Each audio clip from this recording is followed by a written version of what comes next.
Welcome back to the Spin Meter. Today we are taking a look at the Hasbro release of Saber Samurai 270 level with the Hold Launcher set. This is a new deluxe pack released by Hasbro that is based off of the one released previously by Takara. Finally, Hasbro players get access to the new launcher after so long. In Hasbro, the Hold Launcher is called the Victory Grip Launcher. I gotta admit, that sounds a lot cooler. And this set also features the introduction of Samurai Saber in the West along with the level bit.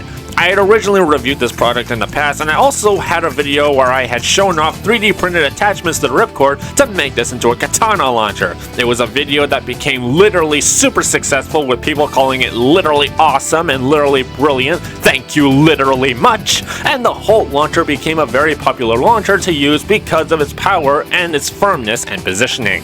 However, something that came out later was that the Hold launcher had a very major problem. The gears inside would later chew up people's ripcords when used over time, which is very bad. I know because mine, after like 100 launchers or so, it ended up chewing 2 of my ripcords. So people most commonly use the long ripcord that came with the Hold launcher with the standard winder launcher. Takara would later correct this major defect with the release of Xeno Excalibur in X, where it came with the red version of the Hold launcher. My cousin Ray actually gave me this one, and after launching over 100 times with this, I have not had any chewing up on my ripcords.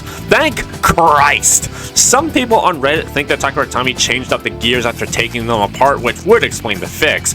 But my concern is that this Hasbro version wasn't released that long ago, so I have no idea if there was time to release a fixed version of this in Hasbro or not. So this will be what we'll be looking for in this review. Now, I am genuinely excited to review this set, but before we do, I just want to say thank you so much to everyone for getting us past 5,000 subscribers so fast. That is freaking insane. I appreciate all of you. Thank you so much. But there are a vast majority of you watching that are still not subscribed to this channel right now, so if you are genuinely enjoying the content that we do, please consider subscribing and enable notifications so you don't miss out on awesome Beyblade content. I appreciate your support either way. So looking at the packaging for this, it's actually really good. It looks super awesome and appealing to the eyes if you ever find it on the shelf. I really like the black border that they did with the packaging for Hasbro. It just looks so nice. The packaging does look a lot more condensed and leaves so much to behold at once. You can see in the back they demonstrate the Victory Grip Launcher on the Drop Attack Stadium, mostly because it's the latest one they released and they're trying to cross-promote at the same time. The Victory Grip Launcher would mark the first time in Hasbro we got even the slightest bit of semblance to a grip accessory in North America. Despite being shown so much in the anime, we don't have grips for our launchers in Hasbro, nor the Battle Pass, so I really wonder what's been going on at Hasbro that they're not releasing them. And this set comes with the new UX blade in Hasbro, Saber Samurai, which is Tenka Shiroboshi's Beyblade in the anime. For those who don't watch the Japanese version of the anime, I won't spoil anything for you here and let you wait until the English dub releases before telling you. So getting this open, I want to first go over the Beyblade, just to get it out of the way, okay? Saber Samurai is a 2-sided attack type blade where the unique gimmick of this blade is that it features 2 metal flaps that open to unleash a multi-hit mode like a samurai suddenly using 2 katanas to fight in battle. And when it slows down, the flaps retracts to go into the one-hit kill mode, but like I said before, this is not the anime and there is no way to actually control when the flap opens and determines purely by physics and science. Saber Samurai purely as an attack type is actually a very solid blade, and I have seen people use it as a stamina and defense combo because the flaps for the multi-hit mode drains the opponent's stamina quicker. The ratchet, we get a green and clear 270 ratchet, which is not really my favorite ratchet. Like I said, the way the contact points are designed, it makes this way too burst prone, especially at a 70 height. Then for the bit, we have Level. This is the first introduction to Level in Hasbro. It is actually one of the top attack type bits right now to get, with its ability to accelerate really fast. It's a bit that has 3 modes in one, with the outer part of the bit, if you launch more angled, it will be more aggressive and fast. And as you get to the middle, it level out, it moves more balanced and even conserves stamina. Not to mention, it's got 16 gears, so in extreme dash, it will pick up high speeds and land a very hard hit on impact. And the burst resistance on this bit is just very high. Currently, this is the only way to get Level in Hasbro since Takara will have a black one released in August as part of a deck set. At the very least, these will become more widely available soon, so if your Level bit wears down, you will easily find another one. The entire blade put together is still really cool. I like how each part matches the color scheme of the entire blade, even though 270 is not a ratchet that is really good for Saber Samurai. But Saber Samurai actually does remain one of my most favorite looking Beyblades in Beyblade X. The stock combo performance in the arena is still very good, Level being able to take advantage of the unique characteristics of Saber Samurai and land some very strong attacks, especially when we amplify it with the power of the Victory Grip launcher. How's that for a segue? The Hasbro Victory Grip launcher comes with a green ripcord that is 1mm longer than standard winder launchers for an extra spin rotation, and purple rubber grips to customize your Victory Grip launcher, so you can just put these on however you feel like, whatever is the most comfortable for you.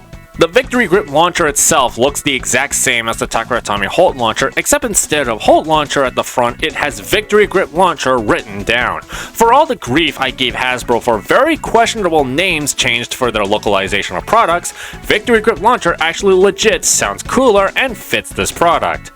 Color me impressed, Hasbro. You have redeemed yourself. The Victory Grip launcher is very comfortable to hold, and as someone who has been primarily a string launcher user, the Hold launcher feels a lot more powerful, as the act of pulling the ripcord sideways feels the same as when I pulled the string launcher, except I have the power of the winder launcher to do it. Since I pulled too hard when launching, I ended up breaking quite a lot of string launchers, so I have to switch over to the Hold launcher to regulate my launching. The Victory Grip launcher combines the grip and launcher together so that you don't have to have the two pieces separate. I got both power and control that I need to play effectively. A thing that I didn't get to mention in my review of the Takaratomi version, since I didn't have the Battle Pass at the time, is that this is not long enough to accommodate the Battle Pass attachment, and in this Hasbro version it still applies. So if you have a Battle Pass from Takaratomi that you want to attach onto this, you are left holding it super awkwardly. Honestly, I can sort of forgive them for not changing this, since Hasbro has not released a Battle Pass and doesn't seem like they're planning to release it anytime soon. Even still, having the Battle Pass be a little over where your hand should be isn't too big of an issue if you really get used to it. But as the question posed earlier, is the Victory Grip launcher the fixed version of the Hold launcher? No. Yep, I don't think this is the Xeno Excalibur launcher. This seems like a copy of the original Samurai Saber Holt launcher. I launched with this multiple times trying to get 100 launches to see if the gears chip away the ripcord, and it turns out it does after my 47th launch. Already within like 40 launches, I started to feel a little bit of resistance, but I thought that I was just ripping it wrong. But no, this is actually chewing up my launchers. So it is unfortunate, but it doesn't mean this doesn't have value.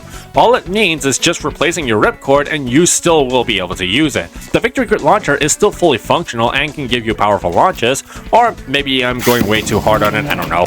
All I know is that I go just as hard on my Xeno Excalibur red one, and it still works perfectly fine and never had to change the ripcord. But the Saber Samurai one still chews away my ripcords. So plugging a score on this pack, I'm giving it the same score I gave the Takaratomi one, which is 93%, but I will bump it up to 93.5 because while the Holt launcher mechanisms remain the same, it's still a powerful launcher and the product itself is still very good for what you pay for. If you ever find this in the wild, I really highly recommend you get it, and being a deluxe pack, I think they will become more widely available as time goes on, meaning more level bits. Regardless of the chewing ripcord issue, when it does work, it really works. And Samurai Saber is actually a really good blade to have, especially when you have the introduction of the level bit. So, all in all, regardless of the issue, where all it takes is just replacing the ripcord every time it gets chewed up, this is actually still a really good set to get. But let me know what you guys think of this in the comments down below. Support this channel by pressing the thumbs up and give us a subscribe for more awesome Beyblade content. I've been Haru Ren, and remember, keep being serious, but having fun. Bye!